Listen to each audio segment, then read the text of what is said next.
Ask away. We'll see All what right, the Richard, answers. good morning. Thank you for coming. Was it in your contract to die on September 11th, 2001? He says yes. Okay. Why did you agree to sign up?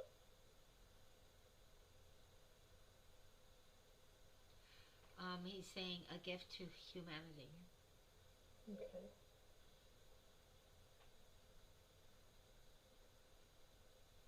We're gonna get one-liners out of this guy, I think. He's yeah, could be. I'm trying to think of a question. What were you sent here to learn?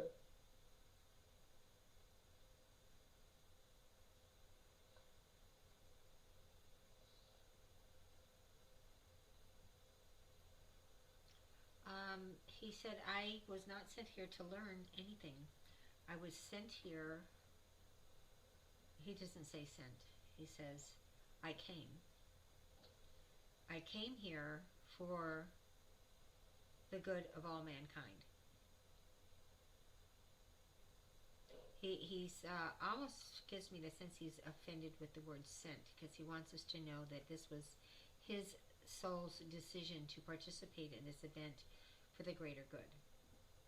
Okay. And that was his purpose of coming. But you did a lot more good before 9/11.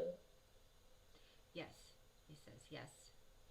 He says, as a human being, I had to provide and I had to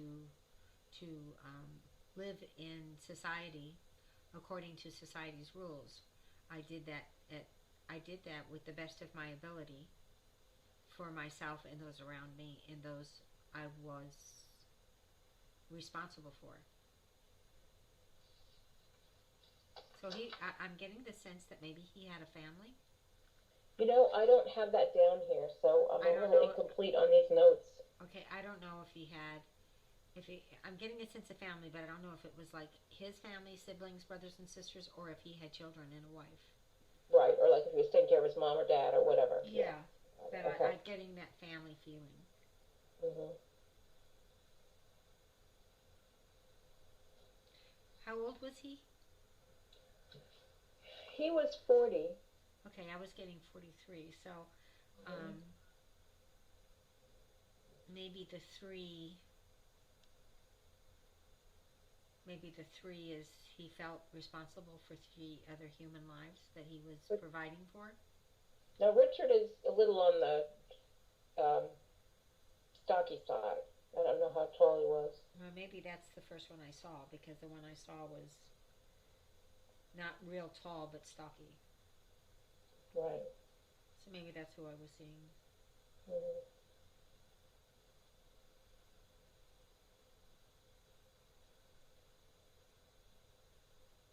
Next question. Okay. Next question is we're wondering if you were married.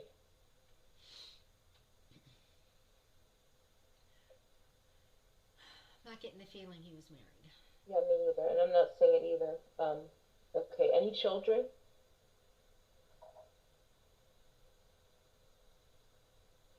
I'm getting the number two, so I'm thinking he had two kids, but he wasn't married, maybe divorced. Okay. Boys or girls?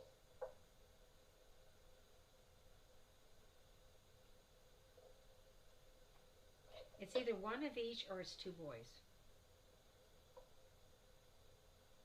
Okay.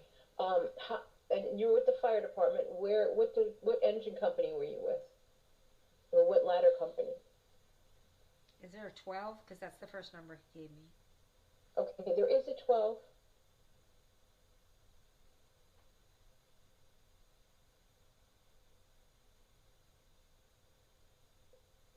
And how many years were you on the job?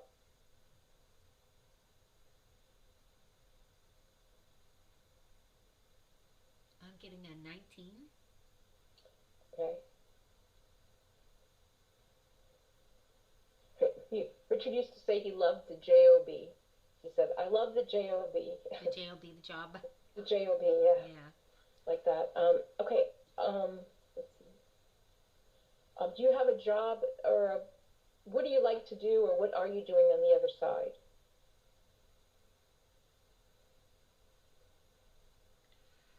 He says, like many of us that are here, we watch over our brothers and try to keep them out of harm's way.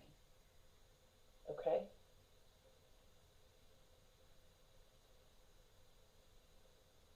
Um, I always tell them you're all in the trunk. Pardon me? I always tell the firefighters that all 343 guys are on the truck. Yeah. And Joey DiBernardo, who died later, not from 9/11. Um, okay, and are you reincarnated on the earth at this time, or do you have plans to be?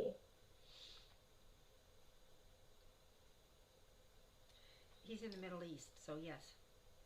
Okay. How old are you?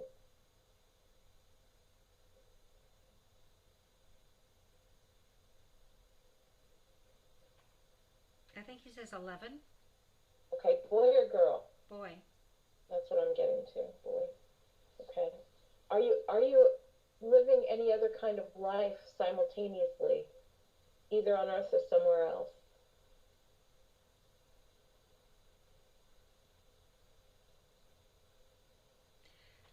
Yeah, I get he's living a galactic life somewhere too.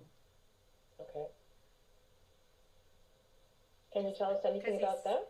he's talking about universal, a universal.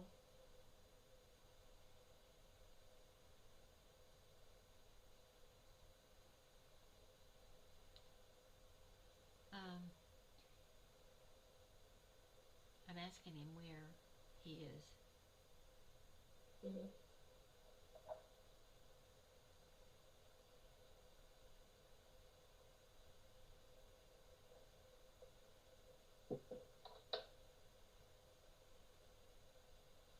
I'm thinking he's trying to tell me palladium. Okay. What he's saying is, he's telling me he's lived quite a few different galactic lives. Right. Um, and he said, I can tell you that being on Earth is much more interesting. Really? Yeah, That seems to be the consensus with these cowboy types. yeah, yeah.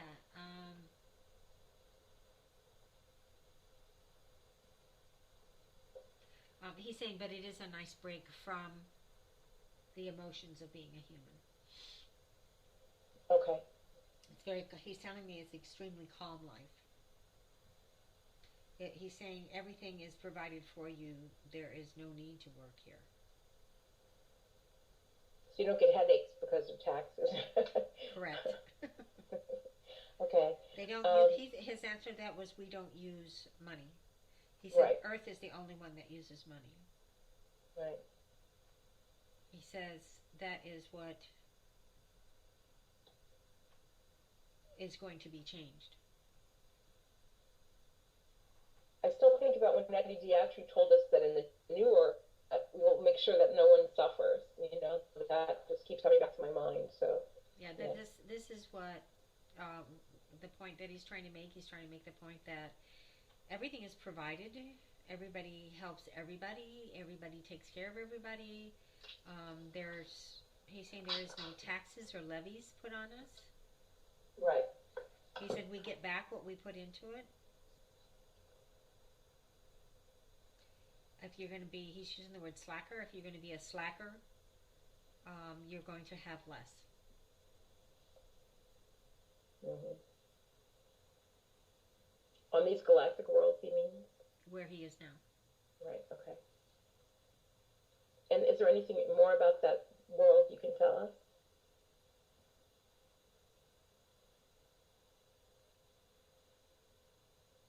Um,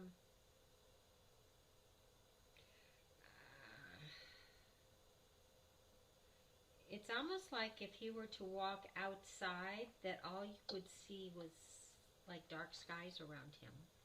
Mm-hmm.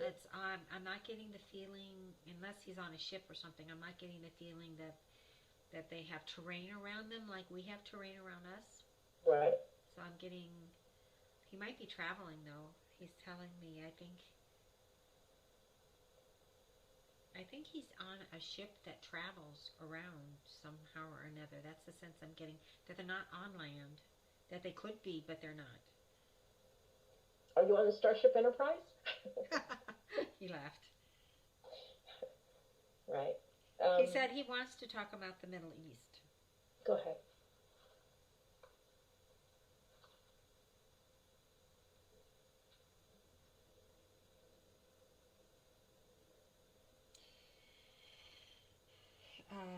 I think he's trying to tell me that he wasn't born there, that he was a walk-in. Okay. Um, he's saying many of us are coming, many souls are coming into this region. As walk-ins or Yes. both? Yes, as walk-ins. Mm-hmm. Because we are here as light workers, we're here to raise the vibration in these countries, to help bring on peace.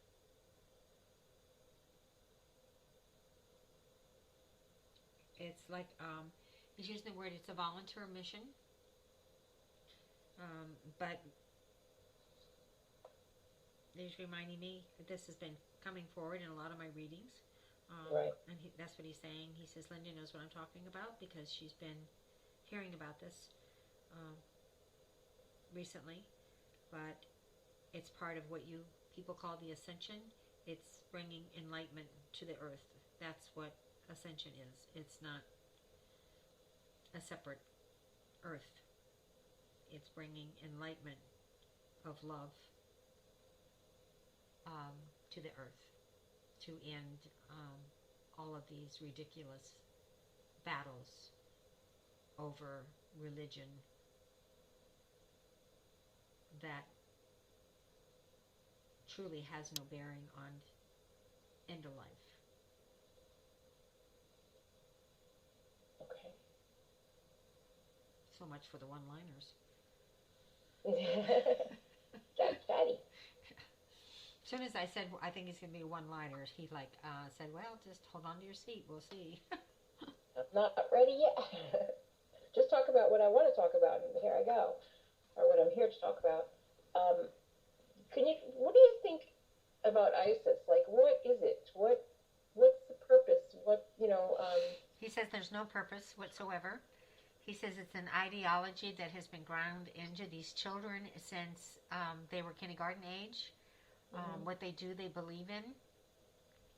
It's the ideology of a few that have already passed and crossed over.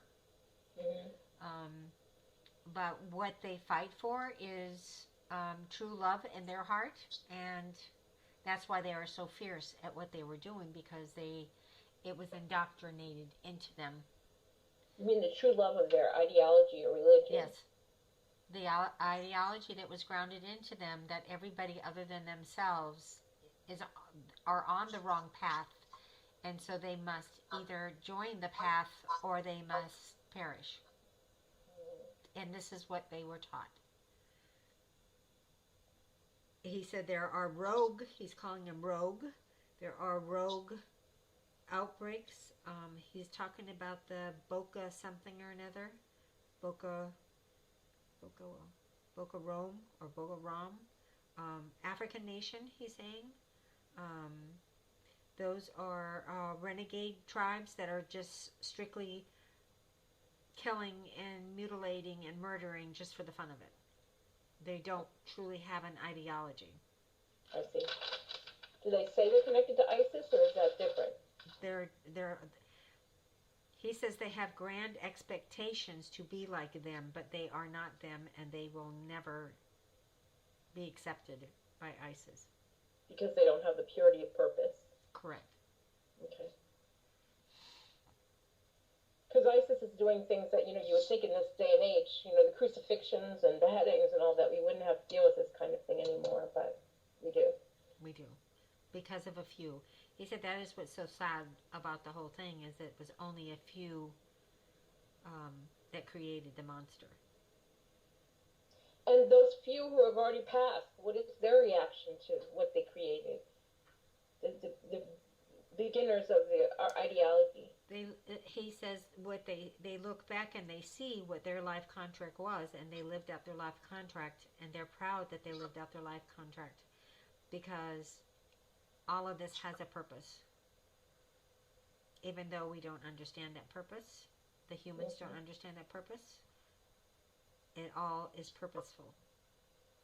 What is the purpose? The purpose is to bring true love to the world. But he says it's like the pains of birth. You must go through the pains of birth before the new earth will be birthed, in the sense that we will live, we will live in, he's using a word I don't understand, harmony. We will live, the world will live in harmony with one another. He's also saying that you and I will not see this in our lifetimes, but we will see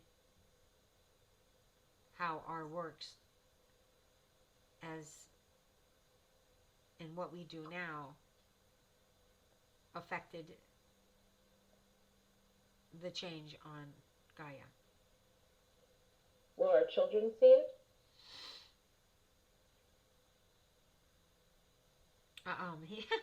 He says that's a very loose question. Whose children? Your children? Their children? Or their children? I mean, Linda's and my children. No. So maybe our grandchildren or great-grandchildren, hopefully. He's not giving me a time. He's just giving me that it's not going to happen in our lifetimes, right. Ours or our children's life. So nothing, right. Nothing in 25 years or 50 or whatever. It's going to come before, he says it's going to come before 50 years. Okay, good. Okay. I don't plan on being here 50 years. Nice to know I'm not going to be. No, he says you will be, because you're going to come back. Crap. All right, but I want longer legs and better teeth next time. He says, remember that when you go to the round table. No, I will. Don't worry. The round table, they call it. Yeah. That's been the terminology they've been using for the last couple of weeks. I haven't heard that, the round table. Yeah. Besides with, the nights and all that stuff. Okay, on the day of September 11th, where were you when you crossed over?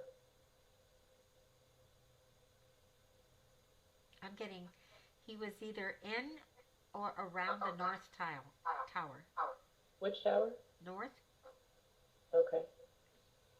I'm hearing north. When did you realize it wasn't an accident? He's giving me the feeling that he arrived after the second plane. So he knew? Yes.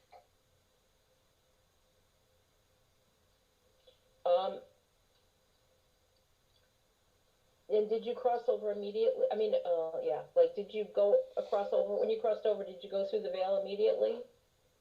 He says yes. How was that? He said I knew what to do.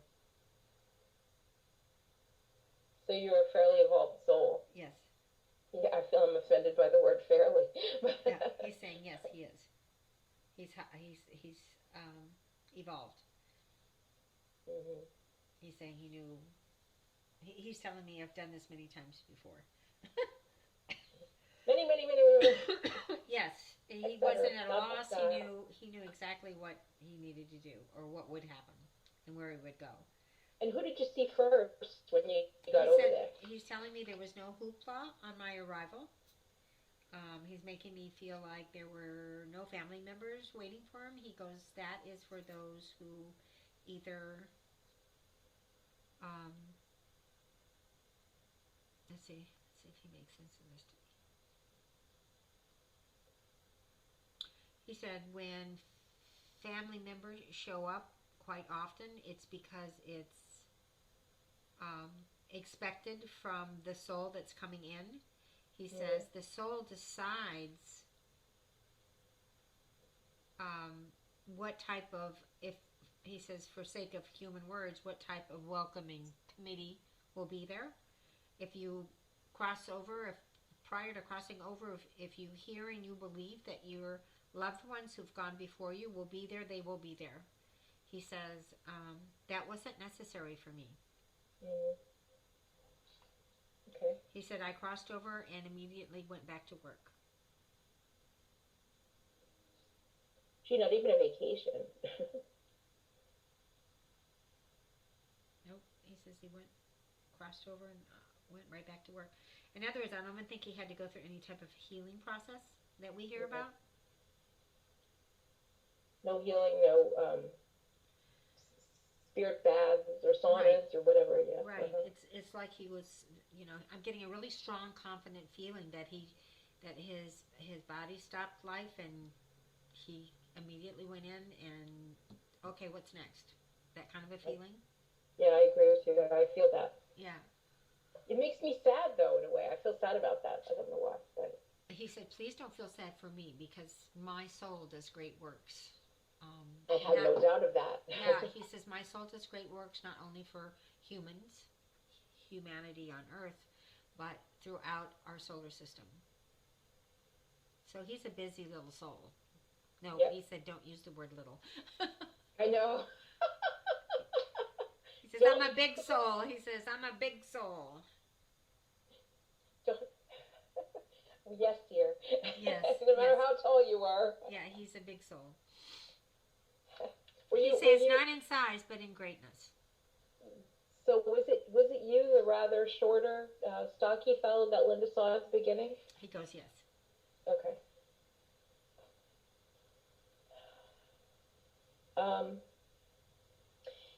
Can you think of any other questions besides, is there a message you want to leave for us? He says, no, I think I've about covered it.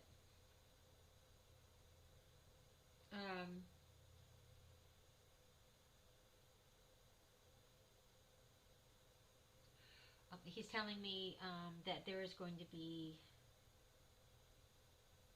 a lot more on the spiritual level that we're all doing that will be coming to light very soon. A lot more. That will bring a lot more understanding to your work. He says, oh, okay. I got words earlier. He's telling me he's responsible for giving me those words. And this is what he gave me. He gave me, I didn't know where it was coming from. He's like, the light workers are like the orchestra. Each one comes with their own instrument, but they're all playing the same score. Oh, that's beautiful. I'm going to post that later on Facebook. Yeah, that's good too, because if I watch people like you, like Kara, like, people doing things that I wish I could do, I wish I could do more. And, I guess you just have to realize that not everyone's going to have the same gift. You know what I'm saying? That's what they're saying. That's the instrument part of it. But he's also telling me that he's talking to you, Renee, he says, you have extreme capabilities in channeling. He said, if you want to do this, invite somebody in, just like you guys do today, and do a question and answer with the same guide, entity, or spirit who you want to communicate with. He said you are more than capable of accomplishing that. It's just that you have to make the choice. Right. Yeah. He's talking about you need to.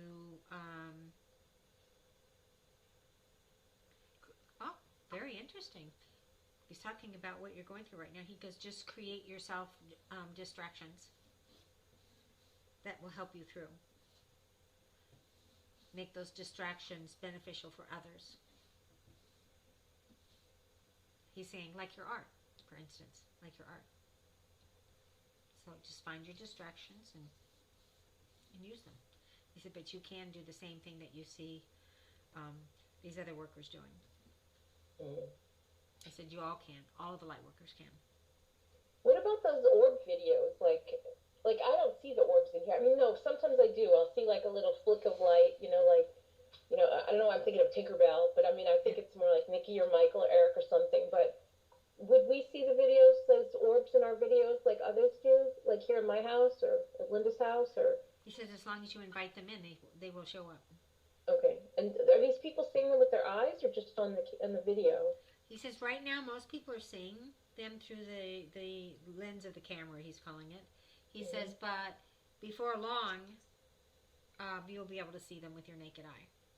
More and Right. more. And it's really strange that this subject came up because the ATOVs, or whatever Carrie calls them, that was one of the things they mentioned, that's coming soon for all to see. Who are they? They're spirits. It's the thinning of the veil. They're just spirits. They're just whoever you invite in. A lot of people are inviting in and making contact with the fairies right now. Mm-hmm. Um, he says, whatever you ask for will come to you. You just simply have to ask for it, and you have to devote some energy into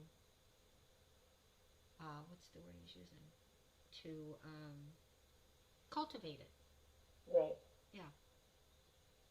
So, it, you're, I think you and I are kind of like that. We just kind of like enjoy doing what we're doing, and we're not trying to go out into a thousand different directions at once, where a lot of them are. But he said we certainly can. Right. Yeah, Right. we certainly can. Right. Yeah. So, he says if you tell yourself you can't, then you can't. If you tell yourself you can, then you can. Yeah, well, the fairies, I felt them like there's a certain kind of flower, and whenever I see those kind of flowers, I feel like there are fairies in them for some reason. I felt that for a long time. So. Yeah. He said invite them in, make an offering to them, like you're seeing other people do. He says they will show up. They will show up. So I'm going to try it. I haven't done it yet, but I'm going to try it. They will show up because I don't really see. I think I saw yesterday. I was when Keita and I were working on the computer, and she was showing me the program that I have. I do believe I saw one little orb kind of float around the corner of the computer, and I looked at Keita and I said, "You see that?" She goes, "What?" And I said, "Okay, never mind." Never mind. I've been seeing like movement, and I do sometimes, but lately I've been seeing lots of movement. Like one day I felt like Eric was at the door of my bedroom. You know what I mean? I felt sometimes it's like you don't know if you're seeing or it's third eye, but it's a little more. It's kind of what I call the in between spaces. But yeah.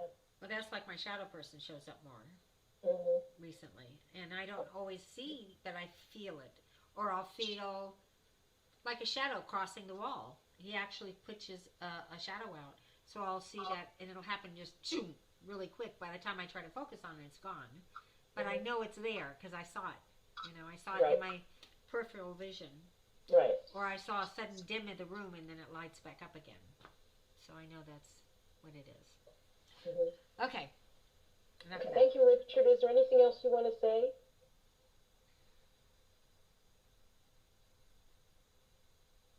Oh, he's telling me that we should both be placing more value in what we are doing now. Does he mean charging more money? No, personal value in what we are doing now. Oh, about this? Oh, this is Yes. extremely. Yes. I don't know, Richard, how this could be more personal to me because this is like. Yes, and he says, "There's your value. You're looking. You are doing what no other is doing," is what he's saying. I see. He's saying it has more value to them and to the world and to the universe than we realize. Yes, absolutely. Yes, and you should feel accomplishment in that. I think he's kind of honing off of what you said a minute ago about you don't think you could do or you don't do whatever's do, and it's the same thing. We can't. He says that's the orchestra. He says like you just said, everybody's playing a different instrument, but the score is the same. We're all here to do the same thing, and that is to enlighten and raise the vibration of Earth. And we're all doing it in our own way. We're all listening to, the channelings with Elisa, with Kim, and with Jamie and Heather and all the rest, and Robert, we're listening to other people channeling the Shiny Show and all of that. So I know that we're taking from them to do this, but still, everyone that's channeling, there's a similar sort of like harmony to it. Like there's a similar flow to it, similar questions, and I don't think that that's just all because we've watched somebody else do it. No, it's not. That's what he's saying. That's the score. Hmm. They're bringing to all of us in different ways the message they want us to have for the work that we are doing. It's a gorgeous thing, and this Mm-hmm. Eric is just like someone said in one of the videos the other day yesterday that I was watching, that he's a great teacher. Mm-hmm.